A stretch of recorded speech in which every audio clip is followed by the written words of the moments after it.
Assalamualaikum warahmatullahi wabarakatuh. Perkenalkan, nama saya Tessa Syawani Putri dengan NIM 2400257. Baik, di sini kita akan masuk kepada pembahasan bab terakhir, yaitu bab 8 mengenai perilaku organisasi pendidikan. Bab ini membahas secara mendalam tentang perilaku dalam organisasi pendidikan, terutama bagaimana interaksi antar individu dan kelompok dalam lingkungan kerja dapat memengaruhi kinerja, produktivitas, serta iklim organisasi secara keseluruhan. Yang pertama, kita masuk ke perilaku antar kelompok. Perilaku antar kelompok merupakan bentuk interaksi antara individu atau kelompok dalam suatu organisasi yang saling memengaruhi dan berkontribusi terhadap pencapaian tujuan bersama. Dalam organisasi pendidikan, interaksi ini terjadi antara guru, kepala sekolah, tenaga kependidikan, dan siswa. Selanjutnya, kedua yaitu definisi perilaku antar kelompok. Perilaku antar kelompok diartikan sebagai pola hubungan kerja yang terbentuk antara kelompok kerja dalam suatu organisasi. Hubungan ini mencakup proses komunikasi, koordinasi, kerjasama, hingga kompetisi yang muncul dalam pelaksanaan tugas-tugas kelembagaan. Yang ketiga yaitu dasar-dasar perilaku antar kelompok. Dasar terbentuknya perilaku antar kelompok mencakup beberapa hal. Di antaranya yang pertama yaitu tujuan bersama yang mengarahkan kerja kelompok ke arah sinergis.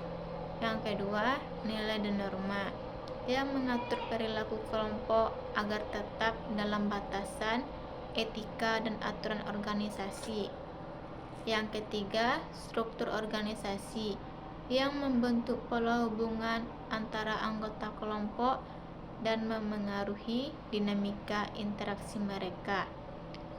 Dan yang keempat, tipe interaksi kelompok.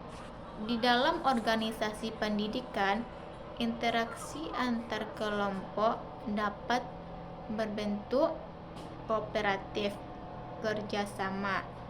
Kelompok saling mendukung demi tercapainya tujuan bersama. Kompetitif, persaingan sehat, mendorong setiap kelompok untuk bekerja lebih baik. Konfliktual, pertentangan, muncul ketika ada perbedaan tujuan, nilai, atau kepentingan.